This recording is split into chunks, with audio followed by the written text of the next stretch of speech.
Joining us this week on the Daily Dose, we have our illustrious panel of NFL experts to wrap up this NFL season. I know it ended last week, and I know people are already moving on. They're talking about, I don't know, the NBA dunk contest or something right now. We're not doing that. We're going to actually recap the NFL season because, let's be honest, more NFL is better than less.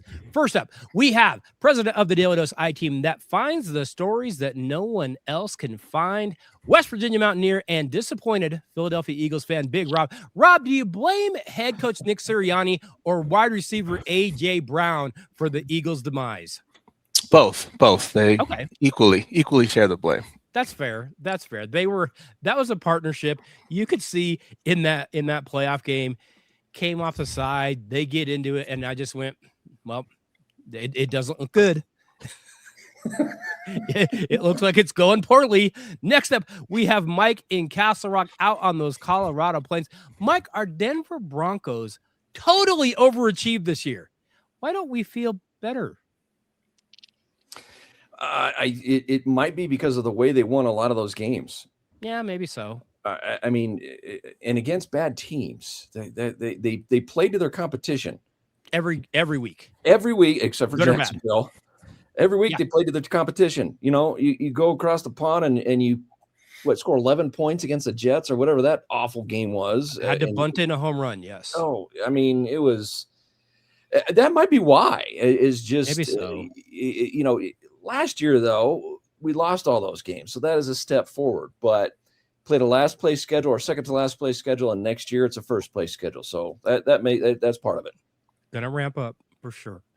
Finally, we have the wild and wily, savvy veteran and Bronco fan and DU pioneer, and sometimes Utah U, Larry from Centennial. Larry, you told me a few weeks ago snow was coming. What in the world happened? Where did it go? We didn't get it. Are they getting it up in the high country? I don't know. I'm not getting any.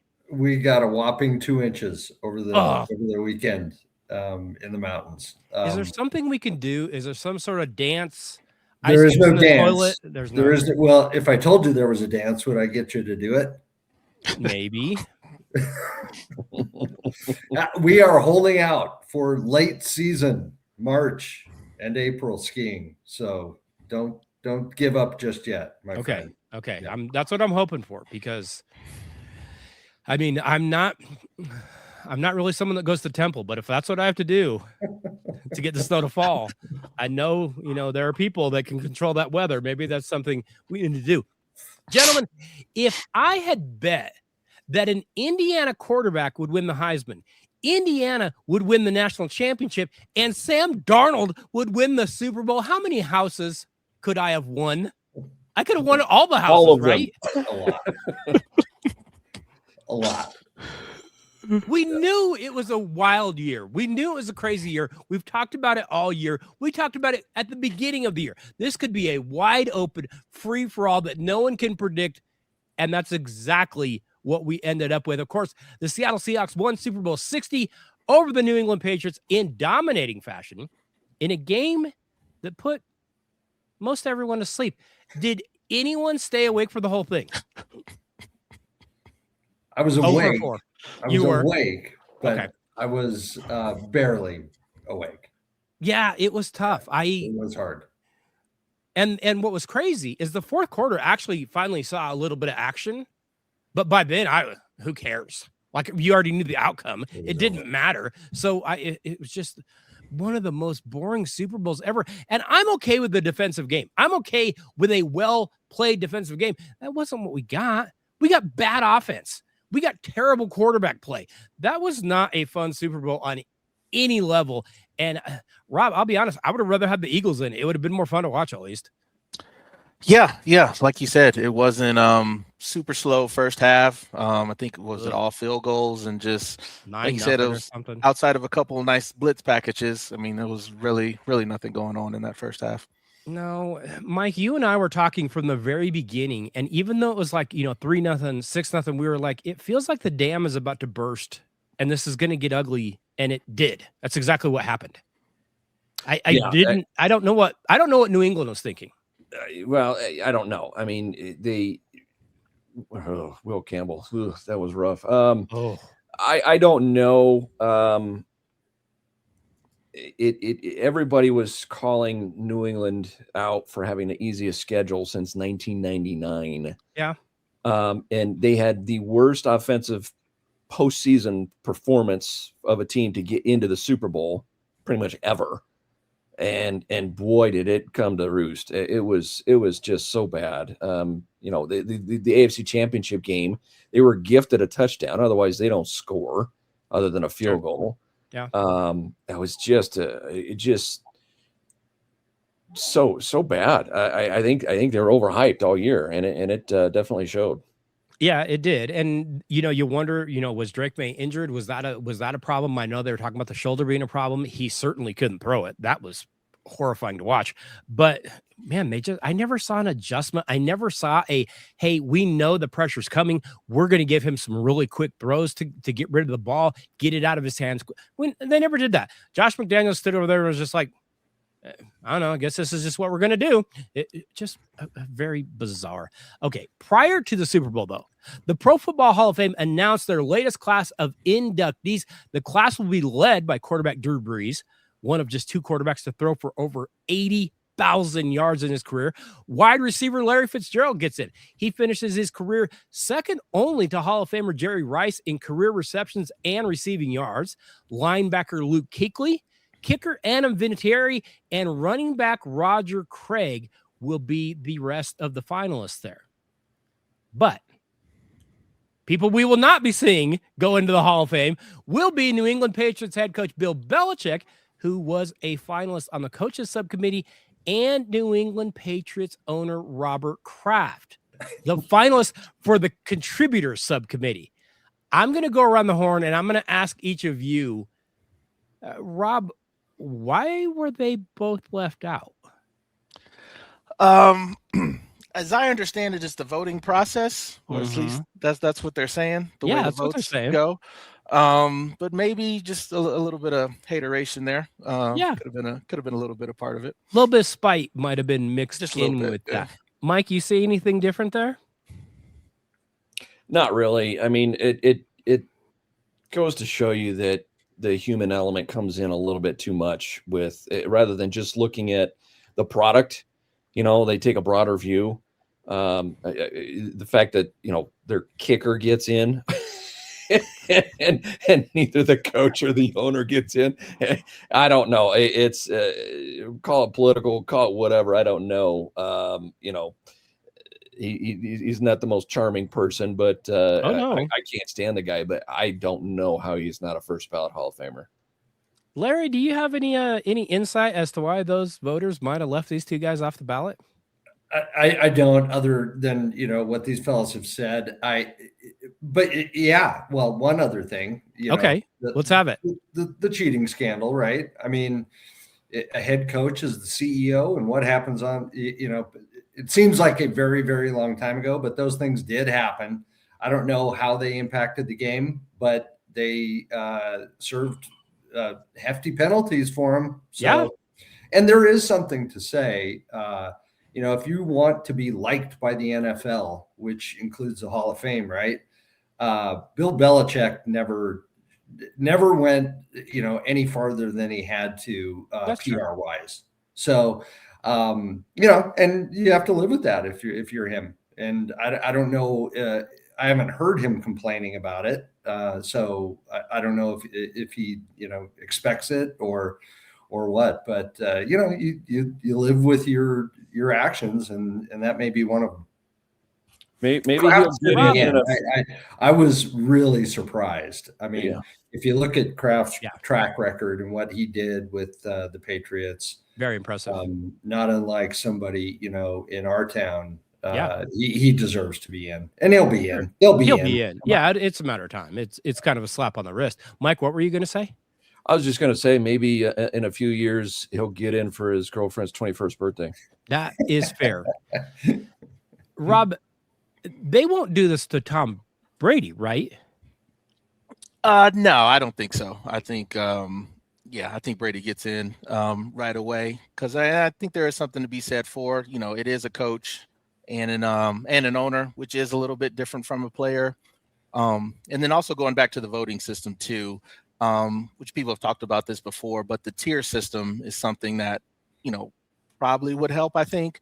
It's like we turn into like a first ballot Hall of Famers, kind of how we try to, differentiate just everybody being in the Hall of Fame.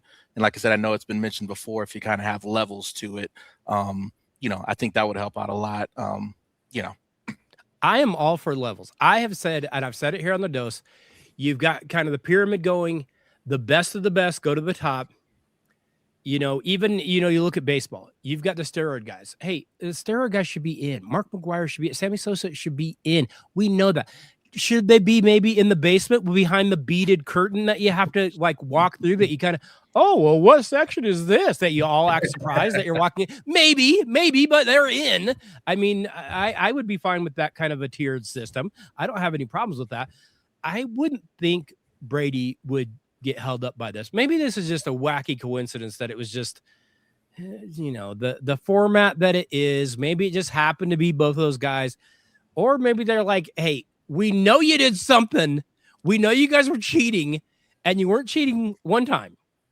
You're cheating a few times, and you got caught a few times.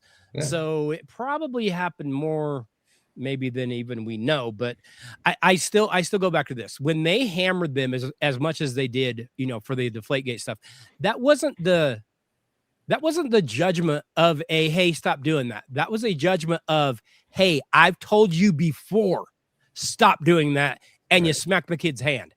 That was not a, oh, hey, whatever. I know you guys just slipped up. That was a, I'm angry because I keep telling you to stop doing it and you won't stop doing it. That totally read of that to me. Okay. We're going into this offseason. Season is now over. Going into the offseason, we had a number of head coaches get moved.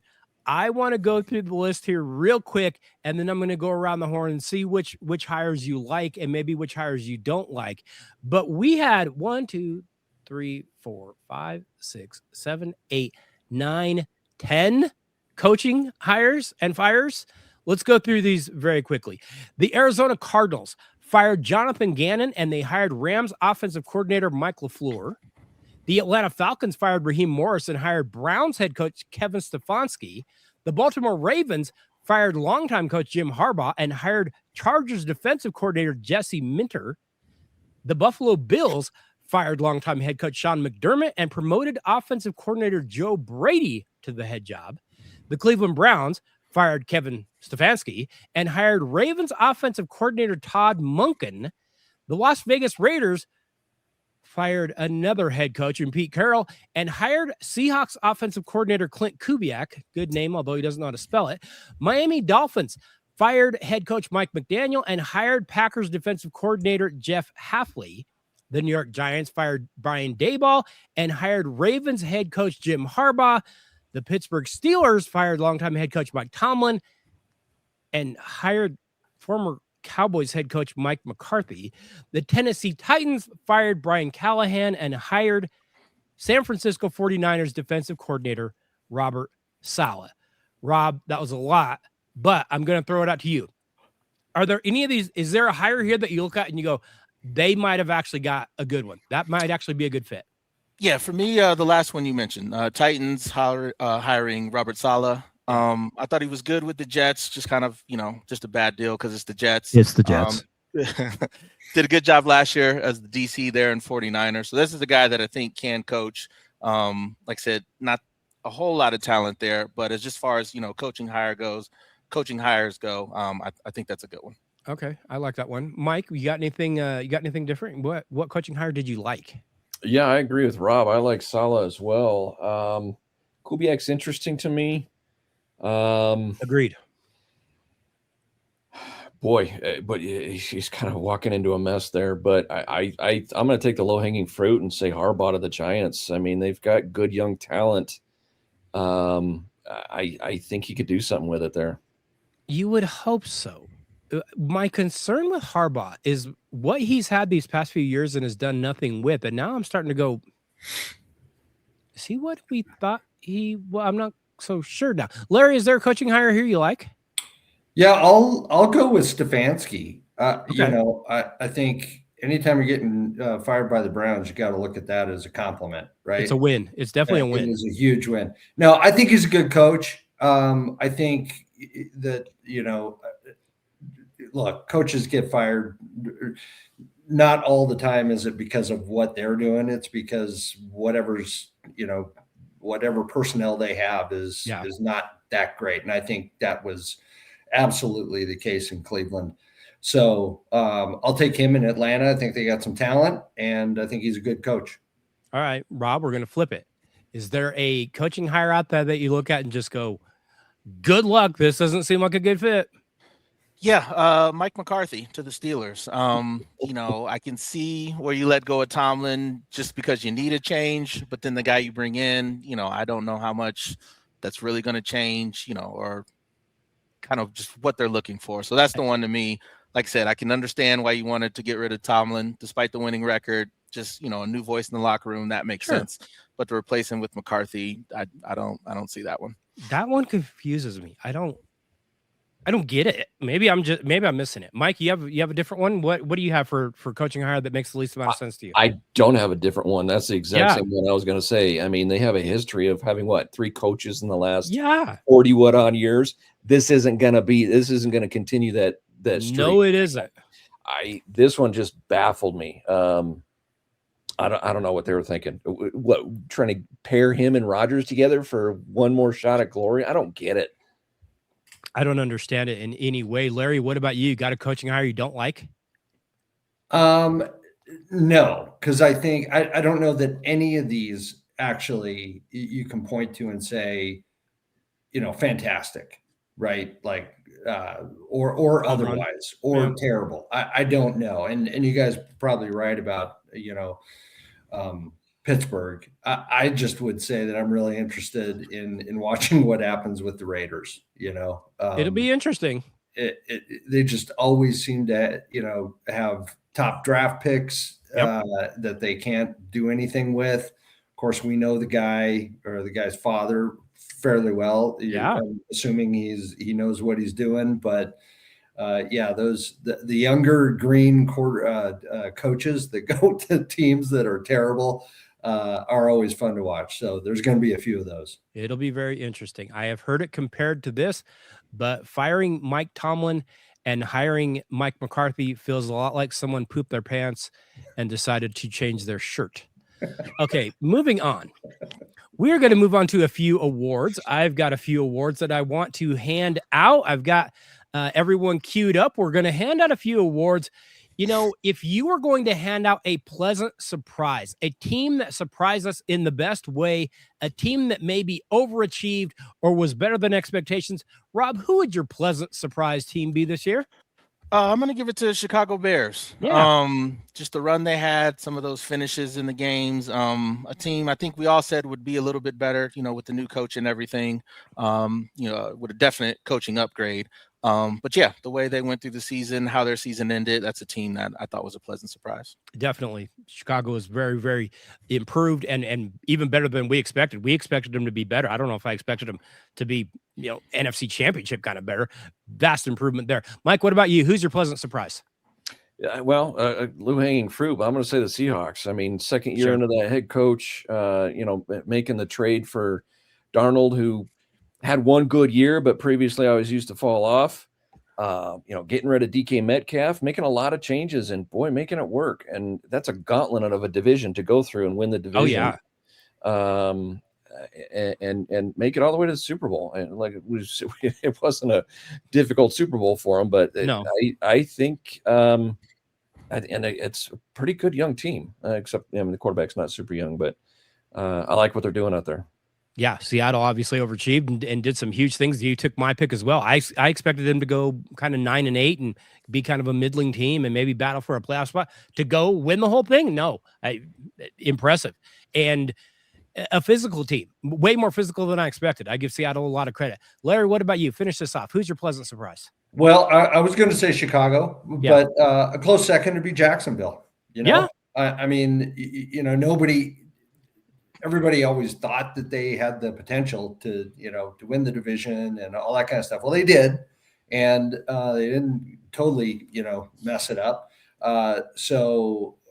And had a really good season. So you got to give them a little bit of credit, thinking, that they were going to prove you wrong again, and they didn't. They performed this year. Yeah, they did. Good call. Jacksonville belongs there. They definitely were a team that rose above expectations. Let's flip it over to the other side. Rob, who do you have as your disappointment of the year? Yeah, a team I mentioned before, Atlanta Falcons. Yeah, had all the talent in the world, and especially with that division, I just think they could have been way better. Should have had a way better season than they did. So that's definitely my biggest disappointment. Is they come out, they're in the lead, they have the division wrapped up, just finish it, and they couldn't do any. I don't understand that. They just fell off early on. You're still looking at them, go, okay, they're going to figure it out. They're going to rally. Nope, they're not going to do anything. Mike, who do you have as your disappointment? Well, just because I don't like them, I want to give it to the Chiefs. They had a pretty disappointing season. The quarterback injury is a big part of it too, right? Sure. Of course. But overall, I gotta say the Lions. The way that they lost to the Redskins in the playoffs last year, getting smacked at home. You thought they would have just been chewing lead the entire offseason and ready to run the gamut, and boy, they stumbled. I don't get Terrible. That was to me, that was the biggest disappointment in the NFL. That was a big one. Detroit definitely underachieved. Larry, what about you? All good, but the Ravens are the biggest disappointment. Yep. They come on, in a division that is completely winnable, and to go to the playoffs, having to play those teams twice. They just didn't, and they fired their head coach because of it. So yeah, I think the Ravens for me is the biggest disappointment. Yeah, I took the Ravens as well. Expected to be a Super Bowl contender. They didn't even make the postseason. I did not see that coming. And like you said, we expect Pittsburgh to be in the hunt. Cleveland's awful. Cincinnati's can't figure themselves out. Hey, it's a wide open road. Just go take it. And Baltimore couldn't do it. And I don't understand why, but they didn't. Okay, we're going to hand out a few specific awards now. And we're going to start this off. I was trying to think of a player to name this for, but I'm just going to call it what it is. Rob, who's your dirtiest player of the year? This was a tough one for me. I know it's hard. If we were talking NBA, I would say Draymond Green. Just dirty, out of control all the time. Yes, you nailed it right there. But I didn't really have an equivalent. So I'm going to say any player this season that spit on somebody. Ooh, good call. So, and that's if you got caught, Jalen Carter, Jamar Chase, or if you didn't get caught, Dak Prescott. So anybody that spit this season, I'm going to say dirty. This is why we bring Rob in. He brings insight that no one else is going to give us. Excellent call on the spitting. Stop spitting on people. It's disgusting. Excellent call on the spitting. Mike, who do you have? Who's your dirtiest player? I honestly, this could be back-to-back years for this guy. Azir Al-Shahir. No, you're right. For the Texans. Dirty as anything, right? I mean, you remember he will go at your knees. He will, yes. Yeah.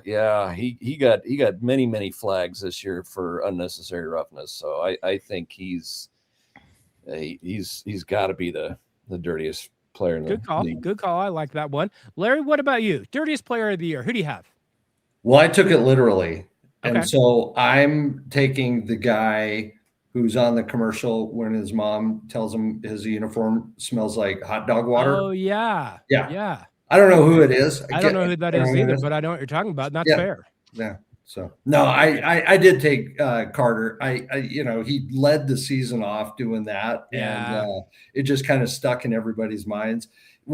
I guess it's dirty, but what we don't have is a true bad guy in the league right now. True.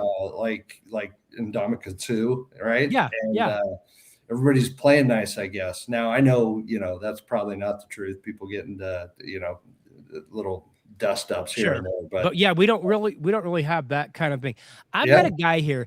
Tennessee Titans have a guy by the name of Jeffrey Simmons, 4 unnecessary roughness, 3 defensive offsides, 2 neutral zone infractions, 1 unsportsmanlike conduct, 1 encroachment, 1 illegal formation. Jeffrey Simmons had a rough year. And so for that, my dirtiest player of the year will be Stephon Diggs. We move on to most overrated player of the year. Rob, overrated player, who do you got? Yeah, I'm going to say Drake May on this one. Okay. Not just the Super Bowl. Obviously, good season. Somehow he was runner-up for the MVP. But we have to be careful about quarterbacks in the early success. I'll use CJ Stroud as an example. Fair. Early on looked like he was the guy, and then a couple of years later, you see that how it turned out in these playoffs. So Drake May definitely good, but I just think the hype has moved a little too fast for him. That's probably fair. It seemed like it really started to ramp up. You look at what he did in the playoffs; it was atrocious, and they were still like, I heard Bill Simmons talking before the Super Bowl, like, dude, Drake May is about to light the Seahawks up, and I'm like, you've been watching, right? Like, we have eyes. He barely beat Jarrett Stidham. Okay. Mike, who's your most overrated player of the year? Yeah, I like the Drake May pick. Maybe not quite as high profile, but just I believe last year signed a $50 million deal. Jerry Jeudy, where's he? he absolutely fleeced the Browns. I mean, come on. Yes, he did. Yes, he did. I don't know how he has a job. He has done such a poor job everywhere he's been. Yeah, Jerry Jeudy's getting away with some money that he probably doesn't deserve. Larry, what about you? Most overrated player? Well, I was thought about Drake May, but and he'll get hype, and he did this year too. I also thought about CJ Stroud because people still love him and think he's really, really good. I don't know if he is. And then I was gonna say every wide receiver who's received a big contract because they just disappear, man. Too many to name there. So I went with Baker Mayfield. Okay. I would watch him. I would hear, the great things about what he's doing in Tampa Bay. I just don't think he's of that caliber. And I think he's ranked too high in many people's opinions. So I put Baker Mayfield on That's there. probably accurate. I had to go with a guy that probably doesn't really deserve it if he hadn't got put into the Pro Bowl. But the Cleveland Browns quarterback Shedeur Sanders getting into the Pro Bowl. Again, we can just eliminate the Pro Bowl at this point. He went 3-4 as a starter. He completed 56% of his passes. That is in Tebow area. He had 7 touchdowns and 10 interceptions. Well, you know what that means, Clint. He's going on the Cleveland Ring of Fame, beginning of next year. He probably should. For the record, by the way, Titans quarterback, rookie Cam Ward, he completed like 60% of his passes. He had 15 touchdowns and 7 interceptions, but his dad isn't Dion. I don't understand how in the world Shedeur got it. It felt like a joke. It felt like, hey, ask the ugly girl to the prom. We'll all laugh. I don't get it. I don't understand, but something went on. Okay, Rob. Hey. Yeah. Did you just going to say, that's hitting kind of close to home for me, Clint. Who asked you to prom? Oh. Rob, who's your worst head coach? We're going to hand out the worst head coach award. For me, this was a tough one because I thought this was a good hire at the time. I'm going to say Aaron Glenn with the Jets. Yeah, that went so bad. Yeah, I know it's the Jets, and there's a question there about just the organization and the talent, but it was just a couple games there, just questionable calls, questionable game plans. Just didn't seem like he had a good grasp on things. So for me, it's going to be Aaron Glenn. He did some bizarre things, and I think back to the game against the Broncos when they get the ball back. He's calling timeouts. He did some things that just blew my mind. I don't know what he was doing. That was bizarre. I don't understand. Maybe he's drinking. I don't know. He's over in England. Mike, who's your worst head coach of the year? I don't know how Aaron Glenn didn't get fired. I don't either. He was horrible. I'm serious. He still has a job. He was the worst coach of the year. He still has a job. He did not know what the hell he was doing. Mind blowing. Not to take the easy route and just piggyback on Rob. I'll say Pete Carroll. I mean, that was, and he actually got fired, but Yeah. Good coaching history in Seattle, but boy, what happens when you go to the Raiders and just it was a dumpster fire there. Oh, it was so bad. He looked like he just didn't even know what they were having to face him toward the field. Yeah. It was bad. Yeah. He was time to go. Yeah, for sure. Larry, worst coach of the year. Who do you have? The one who lost a 30-point lead, Brian Daboll. That was rough. Yeah. He did it here in Denver, and you were there. And I'm sure he's a good head coach, but I saw it with my own eyes, and you give me a 30-point lead, and I could probably hold it. It's funny because you talk about that game. There was about 6 plays. If you make any of them, you still win. He didn't make any of them. I'm going to give my worst head coach to Tennessee's head coach, Brian Callahan, who that was one of the worst things I've ever witnessed. He was doing things. He didn't know when to take a timeout. Right. He didn't know when to call for a field goal. He didn't know what. I don't know. He made me kind of look at Nathaniel Hackett and be like, maybe he's not the worst head coach I've ever seen, because Brian Callahan, that was unbelievable to me. All right, we're moving forward. Rob, who was your worst quarterback of the NFL season? I'm going to give this one to JJ McCarthy for the Vikings. You might go 4 for 4 on this one. But I only say like 70% of that is him. Some of this is just the Vikings organization, kind of getting rid of everybody else, Cousins and everyone, and saying, McCarthy's the guy. He's going to be fine. Here you go. So they have to take a little bit of blame for that. But JJ McCarthy, worst QB. Mike, you got someone any worse than JJ McCarthy? Actually, I do. Justin Fields. Oh, Justin Fields had a rough that game in Europe against Denver. What the hell was he doing? There were 35 other pro quarterbacks that would have beat Denver that day. Yeah. That's totally fair. That was one of the worst quarterback performances I've ever seen. And I watched Geno Smith this year. Yeah. You want to talk about a bad quarterback performance? Geno Smith leaves Seattle and they're like a 9-8, 8-9. They add Sam Darnold, get rid of him, and go win a Super Bowl. All you had to do, man, maybe the Raiders are going to be really, really good this year. Larry, who's your worst quarterback of the year? I don't have anyone by name, but any quarterback 5'6" or smaller is my worst quarterback of the year. Doug Flutie wins again. And there's a few of them, right? So, whatever. I just don't understand the small quarterback infatuation. I'm going to second Rob's opinion. JJ McCarthy was horrible. And yes, the Vikings have to own this because they thought they could just, give him the keys and he would just drive off and win the race, which sounds like maybe you could. You got Aaron Jones, you got Justin Jefferson, you got Jordan Addison, you got TJ Hawkinson, you got a ton of weapons. Yeah. Holy cow. 57% completion. He was horrible, had no idea what he was doing. And now if you're the Viking, what do you do? Are you going to run it back with him this next year? Can you? I don't know. The Vikings really botched this. All right. Stonehands, worst receiver in the NFL. Go ahead, Rob. Who do you got? This was close for me between A.J. Brown and C.D. Lamb. Ultimately, I'm going to give it to A.J. Brown, though. You can't keep talking in the media about I want the ball, give me the ball, and then when they throw it to you, you drop it. So A.J. Brown for me. Fair. I totally agree. Mike, what do you got? Worst receiver?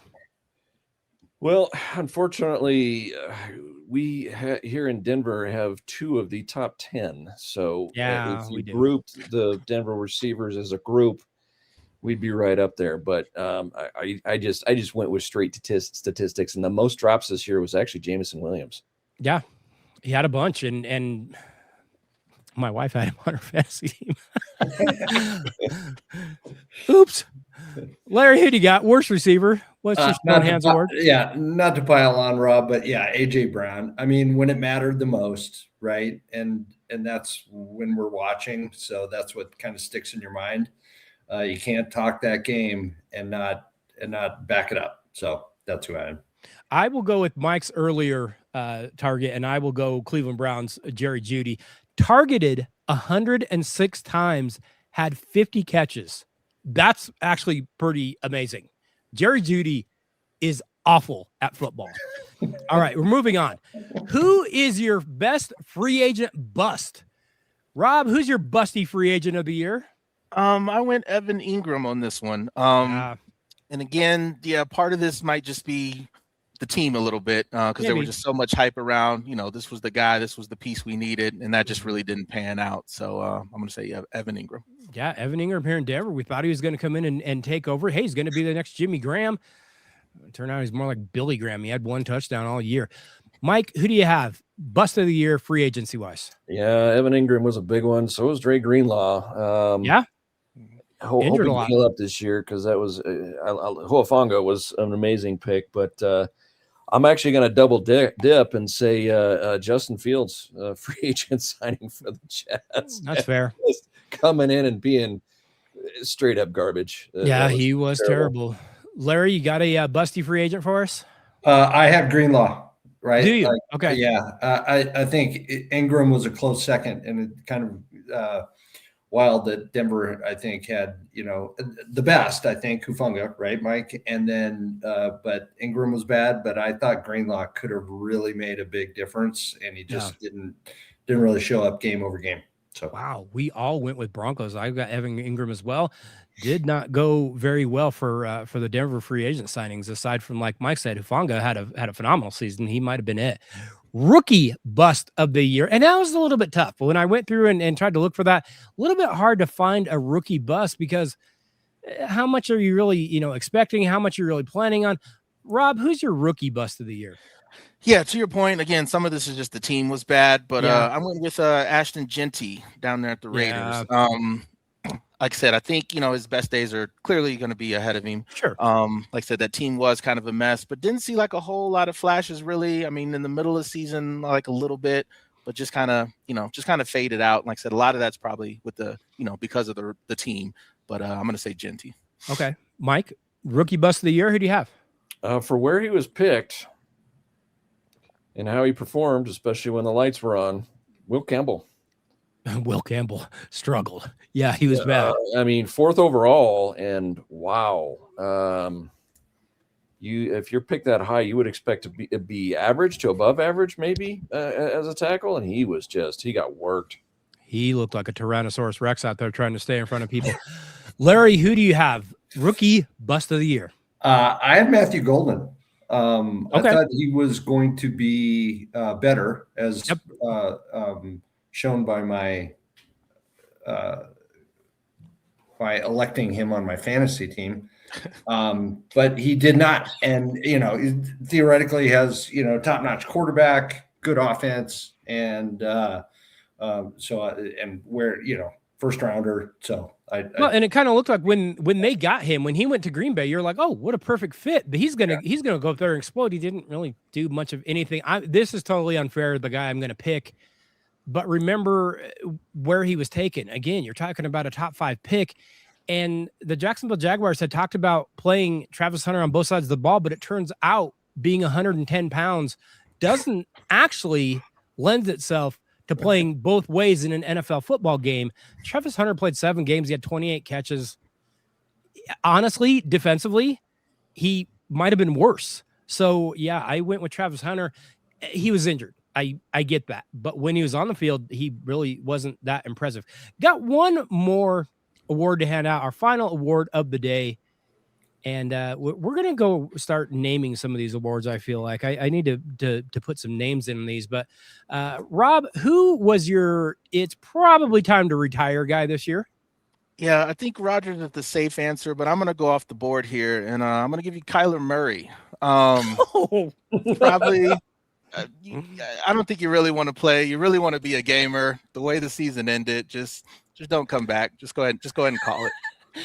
Outstanding pick by Rob. Kyler Murray, the little fella gets lit up.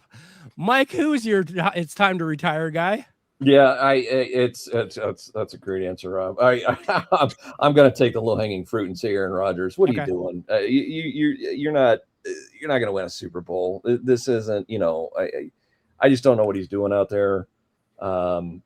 His teammates, are happy and they tackle him, and he gives the get off my lawn speech, and he's just, he needs to be done. He's a grumpy old man, that's for sure. Larry, time to retire. Who do you have that hasn't put in their resignation quite yet? Well, I would say Rodgers, but I actually want to watch him next year struggle. So it's just fun for me, Sure. Travis Kelce. Okay. I think I don't know if he's going to want to come back next year. Maybe he will. He looks like he's having fun, but I just don't know that he can add the level of, quality player that Kansas City needs. So I think it's probably time for him to retire. Well, and he is a free agent. He's going to cost them a little bit of money if they are going to keep him. Melissa's going to give him a hometown discount. I would say Travis Kelce is not a bad guy to be looking at retirement. I went off the board as well. I considered Rodgers. I did not consider Kyler, although that is genius. Hey, we already knew it here. And maybe that's why no one on this panel picked it, because we already knew it. Russell Wilson, it is past time. Like, you are about 4 years too late. Yeah. He started 3 games this year, completed 58% of his passes. That is Shador territory. 3 touchdowns, 3 interceptions. He went 0-3 in those games and looked horrible in those games. Russell Wilson, it is beyond time for you to give it up. A couple of things just to tie up, just to finish up and kind of start looking toward the offseason. The draft order going into this April's NFL draft, the Las Vegas Raiders are on top, so we'll see how they screw it up. The New York Jets are at number 2. I don't expect much from them either. The Arizona Cardinals are at 3, Tennessee at 4, the Giants are at 5, the Browns at 6. Washington gets the 7 pick. The New Orleans Saints get the 8 pick. The Kansas City Chiefs come in at number 9, and the Cincinnati Bengals come in at 10. I don't know that this is a great draft class. I'm not sure that it is. I think next year's will probably be way more appealing, but there is your draft order. I'm assuming that we're going to see the Raiders pick the Indiana quarterback, Fernandez. What kind of culture shock is that poor kid about to be in for? I mean, he already looks like he's homeschooled. What in the world is he going to do in Vegas? Like, he's going to be wearing his helmet out on the strip. That is horrifying to think about. A couple other things to think about. Free agents. Couple free agents that are out there. Edge rusher Trey Hendrickson, edge rusher Joey Bosa, going to be free agents. Mike Evans, wide receiver out there, along with Deebo Samuel. Well, maybe the guy who ate Deebo Samuel. I don't know. Tight end David Njoku's out there. Cornerback Trayvon Diggs. There are a few offensive linemen in free agency. Braden Smith, Jonah Williams, just to name a few. Free agency is not where you build your team. Could you get a couple of additions and maybe help your team? It's possible. And then we look at salary cap space. The Tennessee Titans right now have $99 million in cap space. The Las Vegas Raiders have $87 million. The New York Jets have $82 million. Why do I bring that up? Because no one wants to go to those places. So what they'll end up doing is they'll end up overpaying on one guy to get him to come there. Hey, big splashy news, but who cares? Because nobody wants to be there. You're not going to have any success there. At the other end of the spectrum, the Kansas City Chiefs right now are about $57 million over the cap. Okay, having said that, going to go around the horn one more time. Rob, you got a team we should be watching going into next year that you're kind of keeping an eye on that just might be a team to watch? I'll give you one on each side. Okay. AFC, I like the Chargers. Lots of injuries this season. Yeah. Mike McDaniel, the failed coach, I think still a good offensive mind.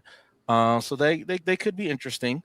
And then NFC side, I'm going to say Packers. I know there's still some questions about Love, but it just seems like there's enough there that they might be able to pull it together. So those are my 2 early watches. Good call. I've got those both on my list actually right now. Mike, who are your teams to watch? Yeah, I unfortunately I like the Chargers as well.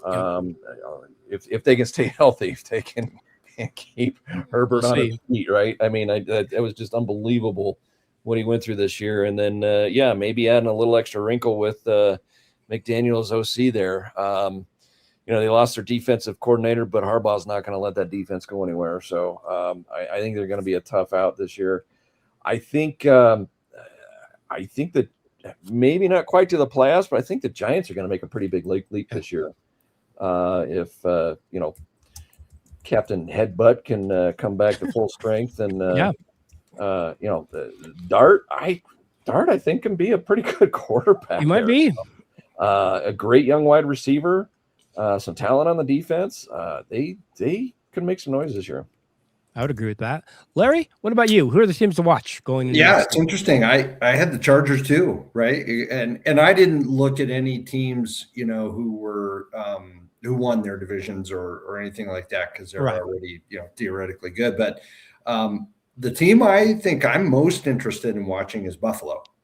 Like, it's going to be interesting. Feels, and they don't have a lot of cap space, but no, it feels like it's like next level do or die.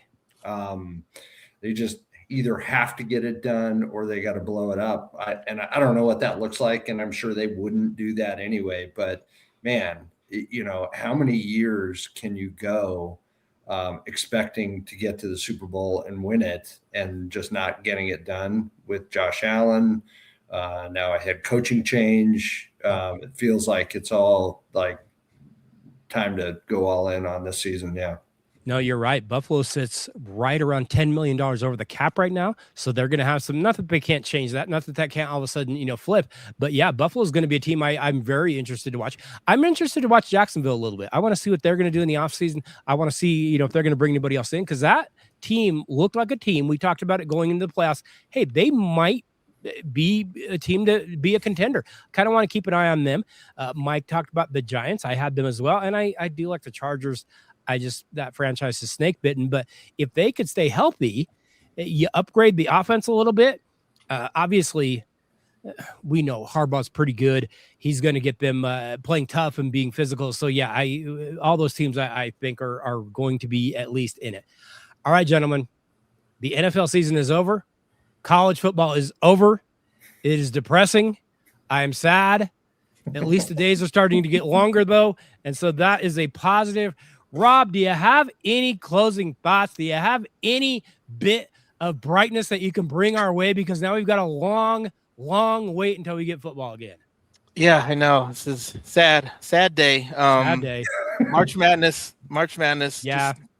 Just, keep an eye on that. And then, once March Madness is over, that's when then it's really over. Yeah. So then I'm going on vacation because then I'm done. There's nothing else to do.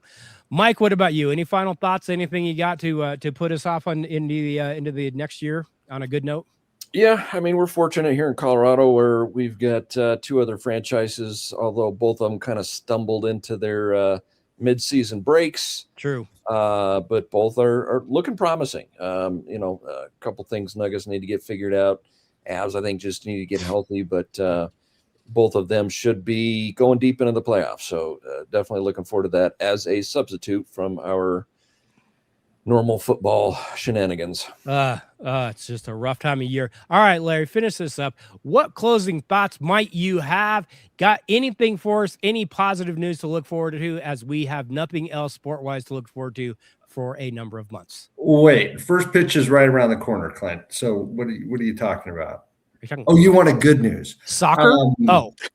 Good news. It's gonna snow. We still got more Olympics to watch. Everything's good. Like you said, days are getting longer. There's nothing to complain about.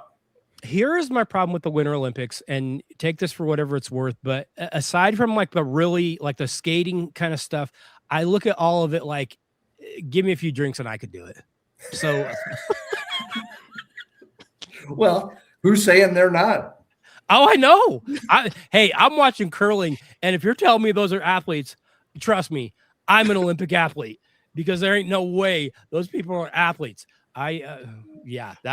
That's a whole nother level there. But yeah, the Winter Olympics, I'm watching. I won't lie, I'm watching because there's nothing else to watch. But can I just say one thing about the Winter Olympics? Please do. pound for pound, like the athletes are about 1,000 times more attractive than Summer Olympics? Can you go ahead and say that? I'm not opposed to that. I saw they ran out of condoms already, so I guess there's something to what Larry's saying, because my goodness. I mean, you know, Holy and cow. not just the skaters, you know, the hot skaters, but the speed skaters, severely handsome, you know, like Italian skiers. Come on, let's be honest. Hey, I saw what that Italian pole vaulter did in the summer games. I don't know. He cheated and used another pole vault. Yeah, he had a few fans too. So I don't know. The Winter Olympics are just odd to me, but they have already run out of condoms. All about sharing the body warmth, Clint. Apparently, somebody, you got to stay warm somehow. Gentlemen, I want to thank you as usual. Appreciate all that you contribute to the Daily Dose. Can't wait to have you back again sometime soon.